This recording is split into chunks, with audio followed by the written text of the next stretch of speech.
right, so it's 24 minutes after 8 here on the AM show. Our show is brought to you by Mixi Coffee. Now, one thing that is missing amongst the youth is volunteerism. We hear and we actually see foreigners come into our country. Sometimes they come from America, they come from Japan, and you see them in places that we ourselves would not even want to serve.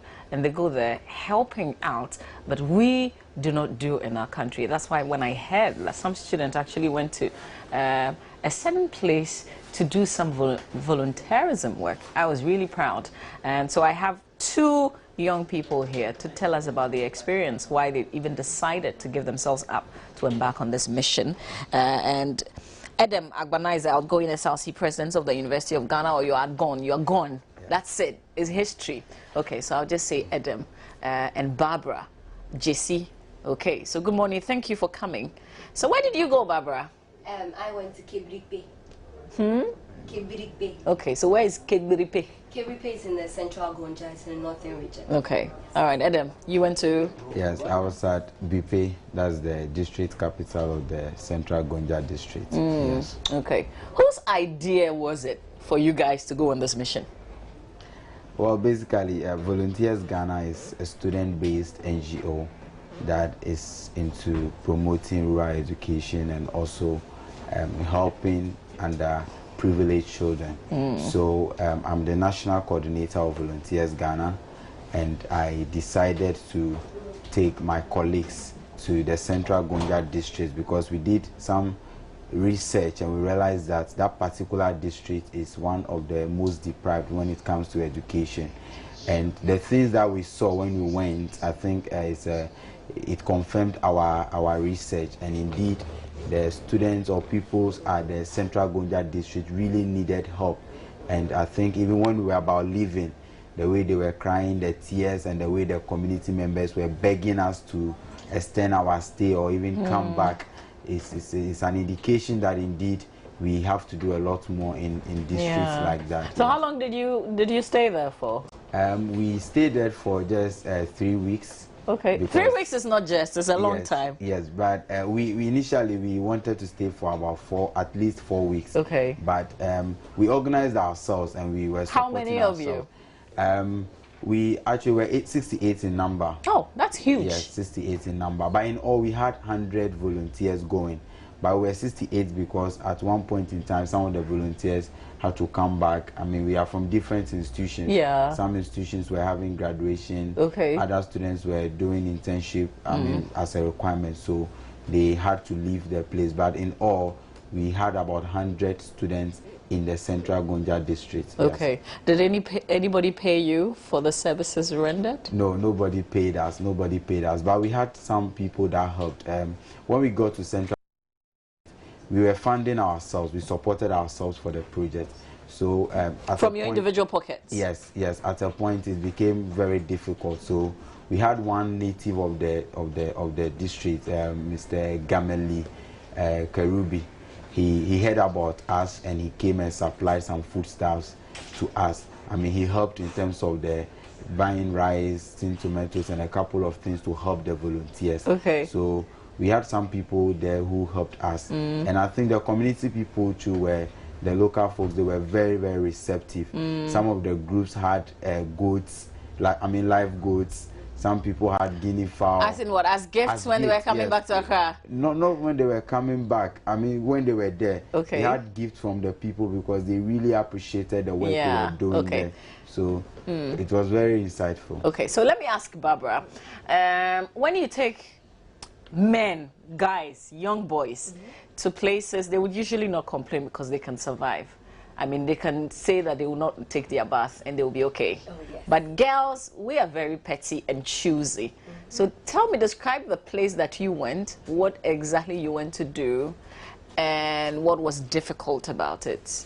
What was difficult about the place? There was no electricity. That was. So your phone would work maybe for a day or two. Yes. And then the battery would run down. Battery ran down. But there was a man who has a generator in town, so you go and charge your phone or your laptop for 50 pesos and you're good, full battery. But for the guys, I think the guys struggle this time than the ladies. Okay. For my group, because we were able to adapt easily. I mean, I went psychologically prepared. I knew what I was going in for. But some of the guys thought it was going to be a little light, a little easy.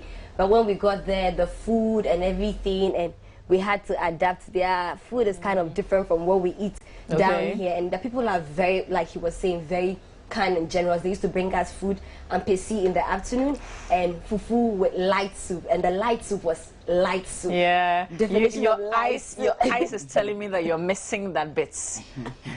Yeah. So it was kind of different, and we had to adapt. We, the women, we were teachers, and when we came back home, we were cooks and taking care of the guys as well, because the guys wouldn't do anything. They wouldn't lift a finger. We come back from school and they're like, oh, we are hungry, Charlie, what will we eat? And we have to get things together. Yeah. It was just the electricity that was the major problem, and water. I mean, we have no running water. Was there? Yes, no running water. Okay. There was so you typically you go to the well to go and fetch the water? Fortunately, there was a borehole in town, but it wasn't working at a point in time. So the students offer after school, they go and fetch water for us, but sometimes you run out of water, so you have to go to class in the morning without bathing. Maybe after school you come and shower and drinking water. Well, we had to buy pure water. We couldn't drink the water, and there was no pure water in town. Okay. So you went teaching. Did you go teaching to Edem? I taught in a few schools, but my major work was supervising all the groups. We had 12 groups in 12 different communities. They were all teaching? Yes, and interestingly, some of the communities were about 4 hours drive from the central, the district capital. So sometimes you have to buy sachet water from the district capital and take to those places. It was a very adventurous and a risky venture. At a point, we even had an accident on the tricycle. With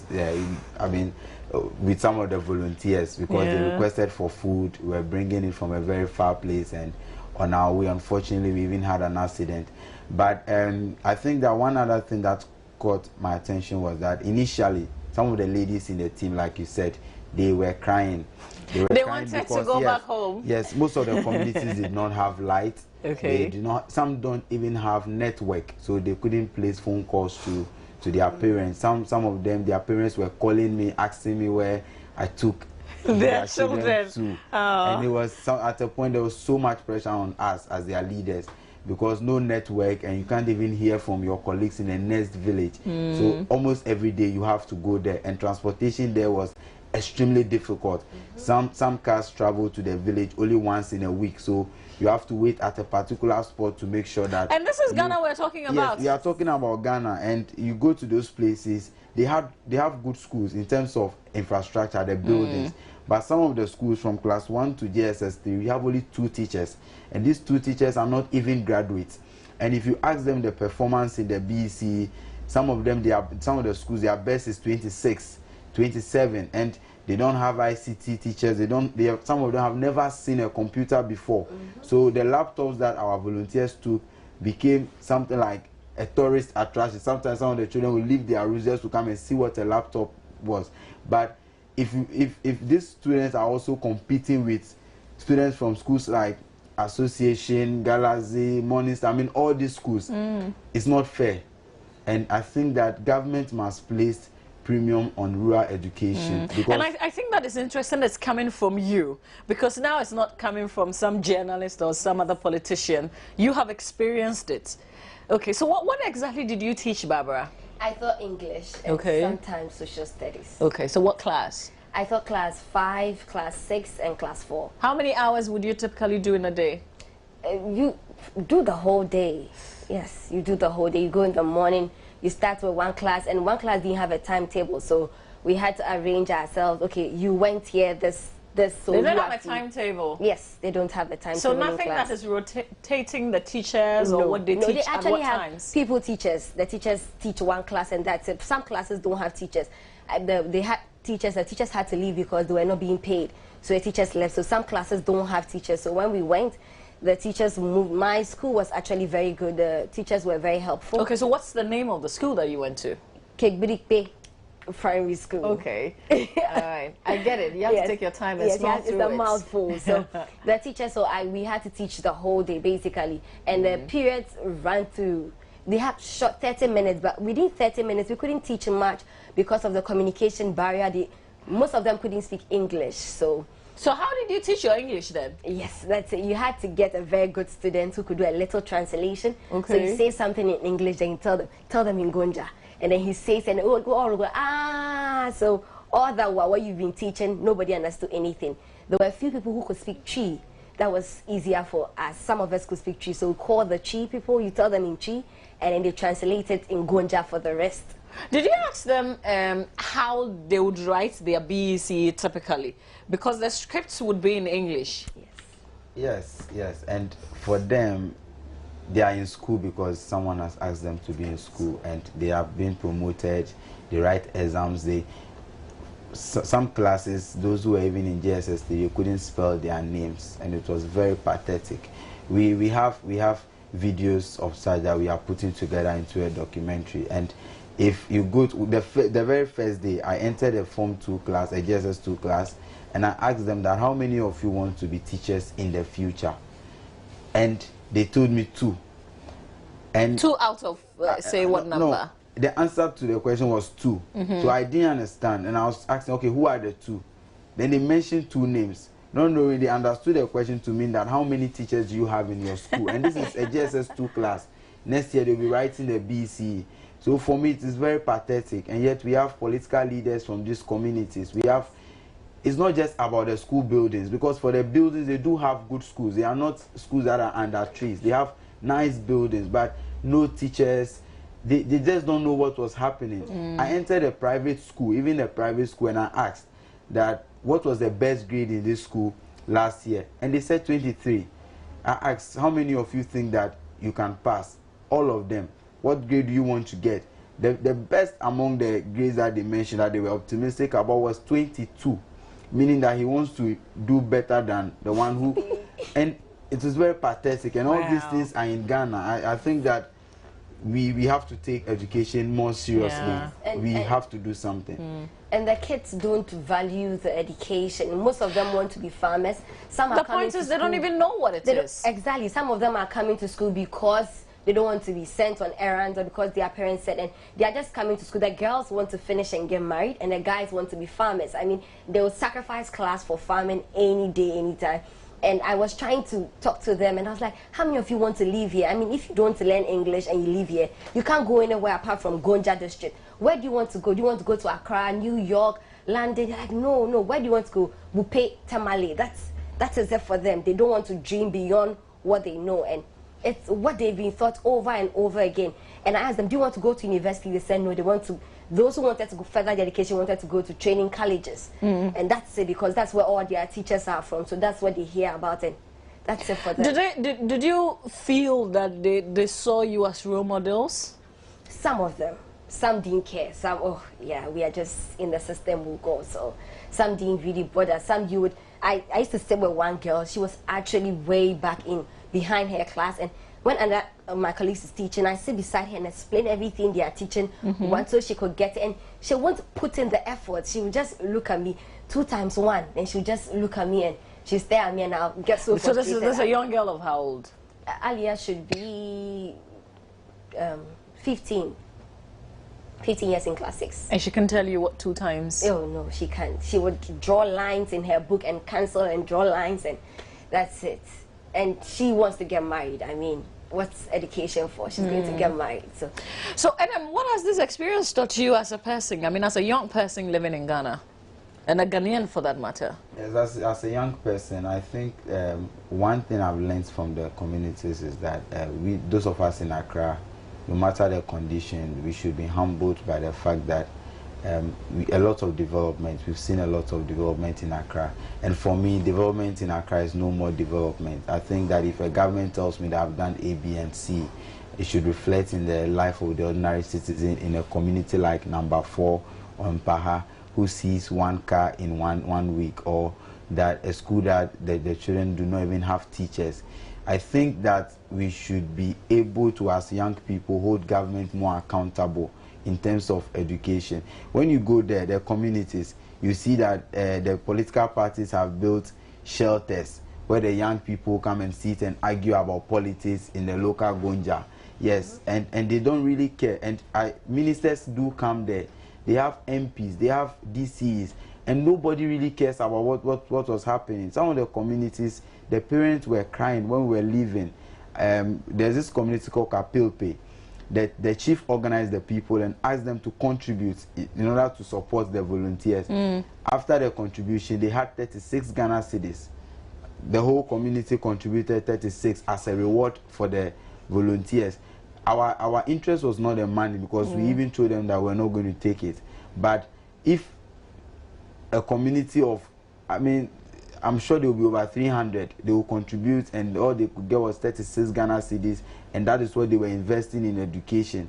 And yet people go there and campaign to be elected, and they cannot make simple investment into these children.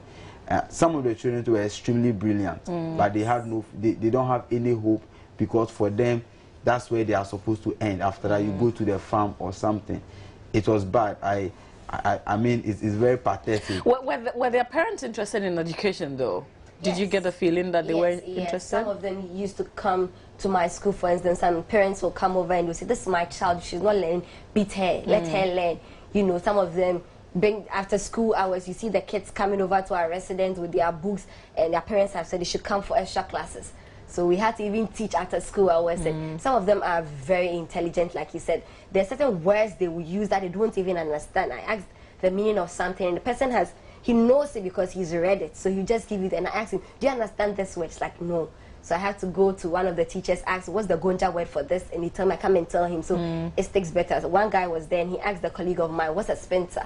And he's like, "Where did you see?" It's like, "I read it somewhere. I don't understand."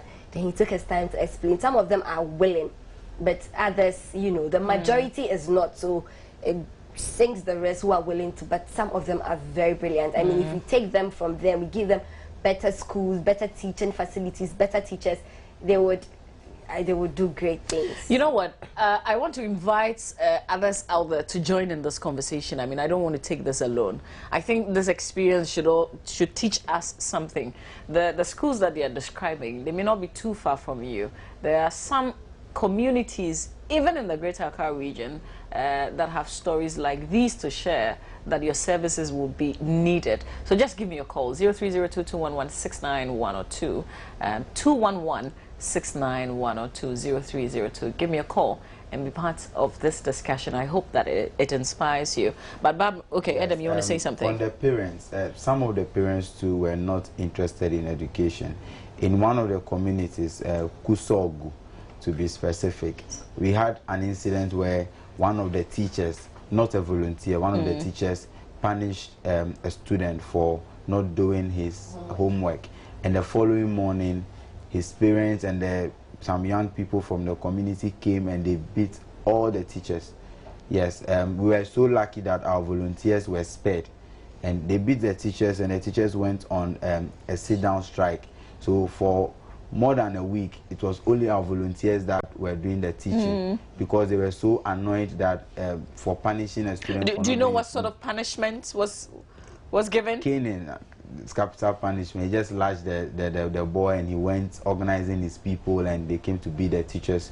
And the teachers, according to the teachers, these are some of the reasons why they don't even accept posting to some of these places. Yeah. Yes. But do they also, I mean, the few teachers, do they also get the idea that you can't use the cane? I mean, you can use other forms of punishment. You can use other forms of punishment, but when we went initially, we are from the university. I mean, we want to do other forms of reward. No, they seem not to understand anything else apart from, I don't know whether it's because of our system or how we've been brought up in society, but it seems like no other form of punishment works in school apart from caning. Okay. You talk Barbara, to them. Yeah, sure. Barbara, you continue. Let me just speak to Nicholas, who's joining us from Tema. Nicholas, good morning. Do I still have you on the line? Good morning. Yes, good sir. morning, madam. Yeah, I'm very surprised. I'm very surprised about what I'm hearing today. Okay. I live in England. I came back to this country a few years ago. And it's an area where the president of the Republic of Ghana comes from. I'm sure President Mahama is a Gonja. Is he hearing what is the young boy and saying?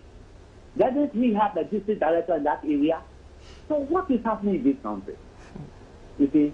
So you people got to do your homework well. All of you stay here in Accra.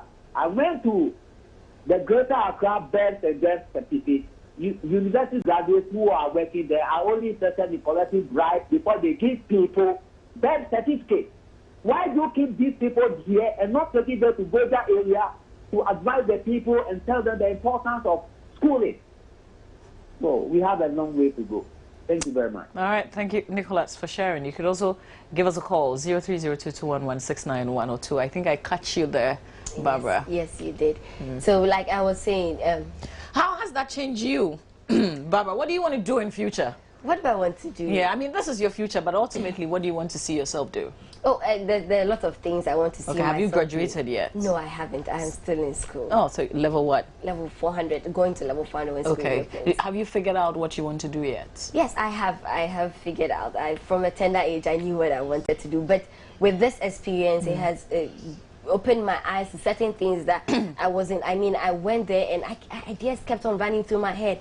I kept telling a colleague, what if we have exchange programs and we take some of these brilliant students to the big schools and we bring some of those in the big schools who have opportunities and are whiling away and are wasting, and we bring them down. We switch just a week exchange program and they come and they see no electricity. That will make a whole lot of difference. That would. And let me just quickly speak to Basi from Bimbala. Hello, good morning. Thank you for your call.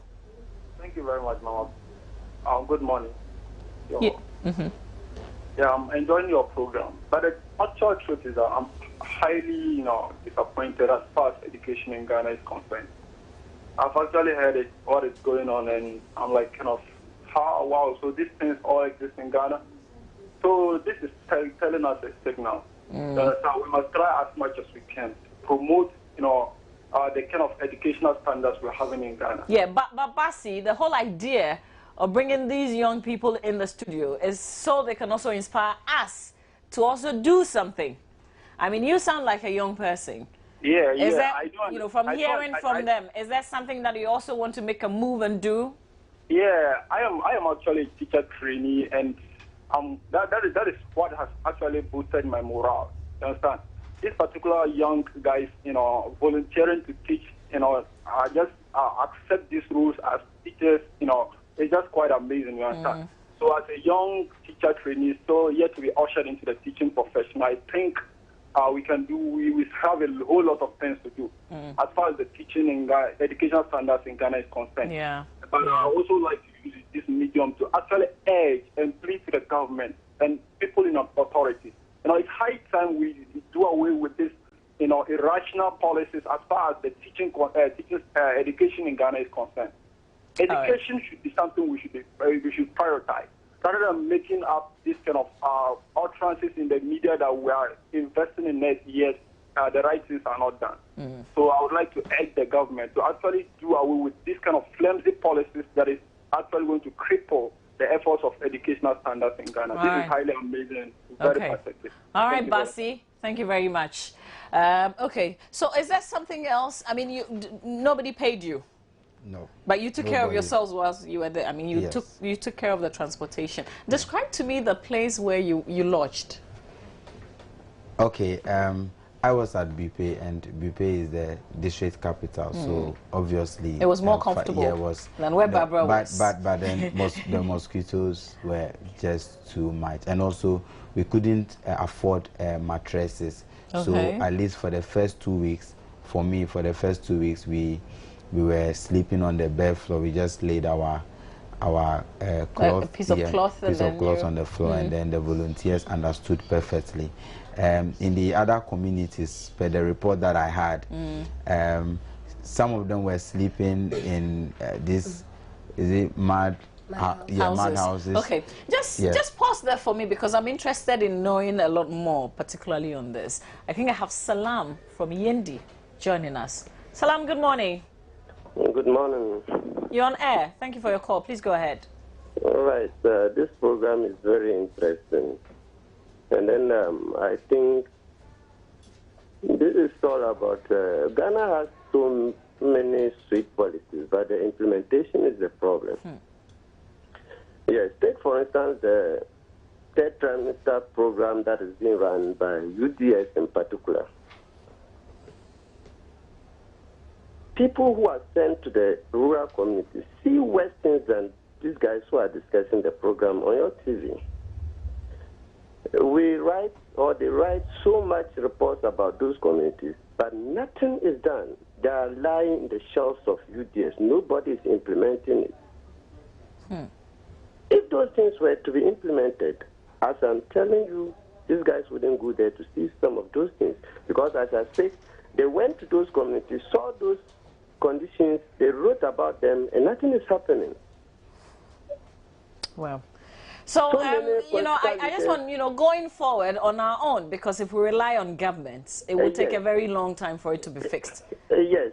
Well, the people themselves should be made to come to the picture, hold the people who are to implement those things responsible. Let us take our destiny into our own hands. Let's involve the community members into the education of our children so that we will not see it as something that is being imposed by the government. We will rather see it as one of our own and making sure that our children, who are our future leaders, benefit from today's programs that are intended to benefit them in the future. Okay.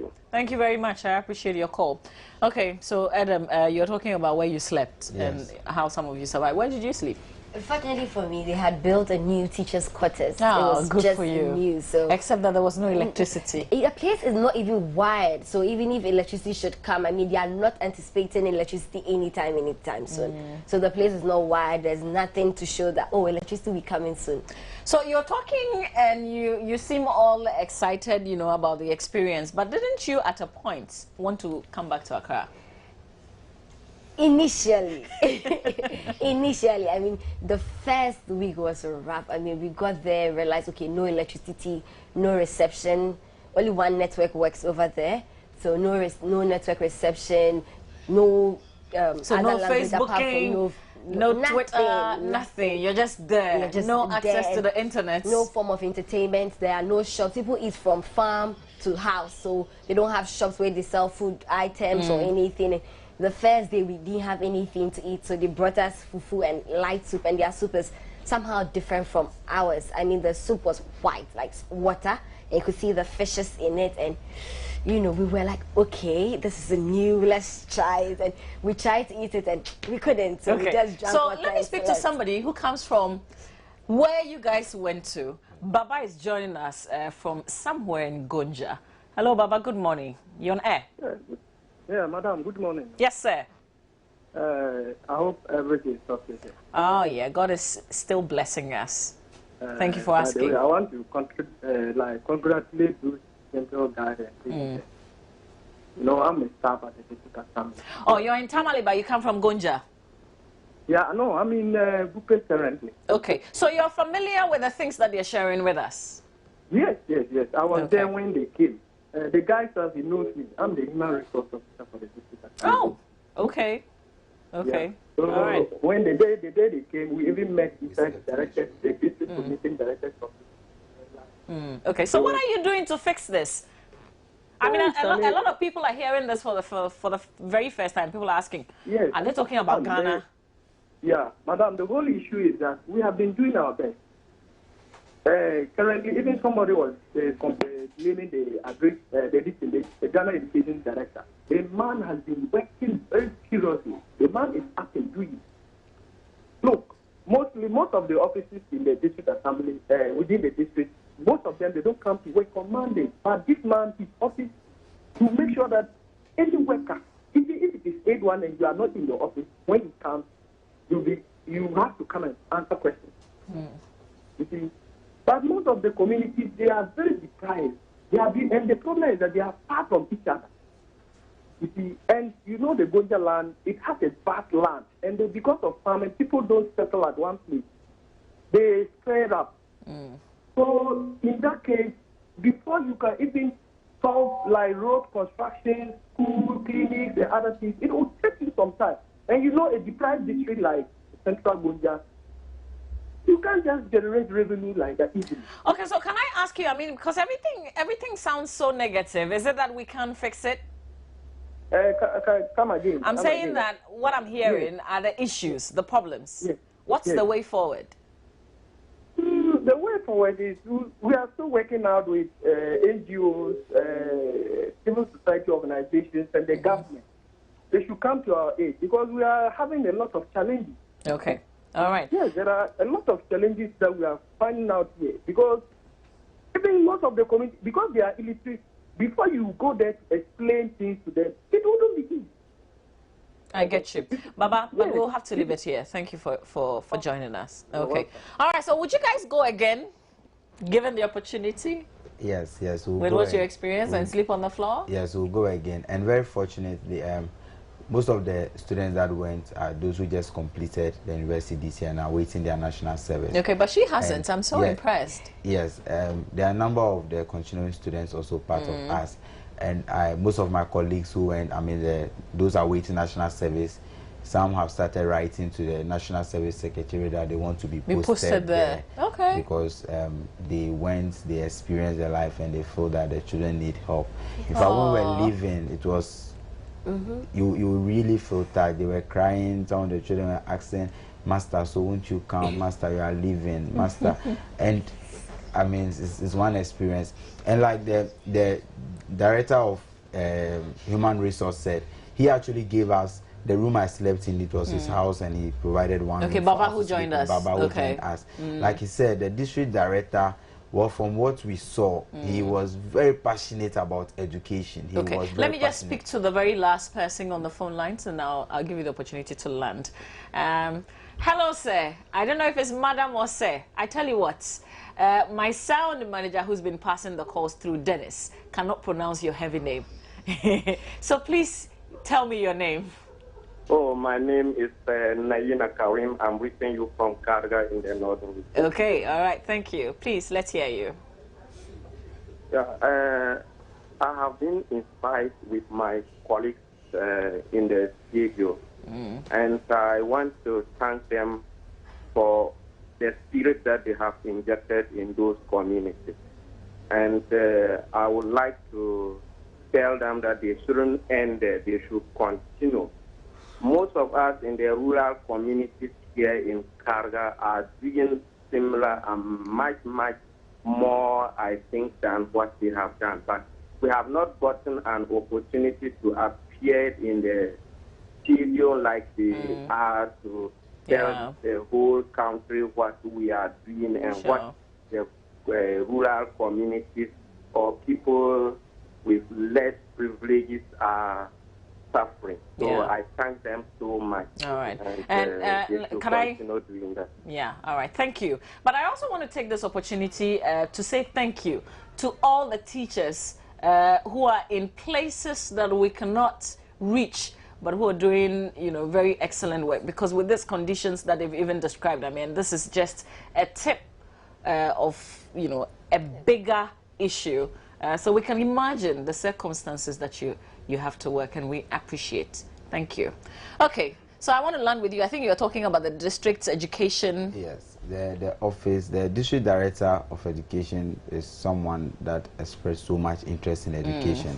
He was passionate, but I think that the resources too were not there, because even when he gave us his car for us to take food items to our volunteers, we had to fuel the car ourselves as volunteers, and because the district couldn't even buy fuel for it, because according to them they didn't budget for it, and all these challenges. But all in all, I think that we should, our political leaders especially, the rhetoric is too much, and we should go deep down and solve the real issues and challenges of the people there, because they have problems. They really have problems, and our 3 weeks that we spend there, for me, is not enough, even though we made a lot of impact. And I know this year the BEC, they will record far better grades, because we had volunteers attending to them on personal levels, teaching, especially those who were a bit brilliant. We took them on, we taught them how to write essays and all those things. And I know we are expecting better grades, but it's not enough. Governments and other institutions and agencies should come on board and then help with rural education, because nothing seems to be working in those communities, and they are so comfortable with the situation. It's like they have given up hope. You don't see anything good come out of those communities. And I tell you what, Adam, I am particularly very proud of you, because you're SRC president in Legon, and you didn't just, follow. Somebody would have joined a political party or, do publicity stuff for one political party or the other, but you're doing real work. And this is the sort of change that we want to see, because if the change happens in the places where you are from that early stage, we know that it will go very far. And I'm happy to hear that people are even volunteering to want to go and do national service in these places. So if you're watching us, you're a young person, you're privileged, you are in any of the regions, the capitals, and you're asking your dad, who knows some MD somewhere, so you can go and do your national service, your internship, please stop it. Go to places where your services will really be needed. And I tell you what, you'll be making a big difference in the society. This is what we want to see. Stop the networking, and going to places where you just sit in an air-conditioned office. Barbara Edem, thank you. And we'll have you again, because this is so inspiring. All right. Okay, so just before I wrap up, I'll tell you what the latest news, and we'll give you more details at 10 on Newsdesk here on the Joy News channel. So we're following up on the dismissal of the acting chief executive of the Korle Bu Teaching Hospital. We're also keeping an eye on Ebola and the borders. We'll also give you an update on the ECOWAS meeting here in Accra. My name is Mama Vioso Abuaje, was here with Roland Walker. We will see you on the Thursday edition of the AM Show.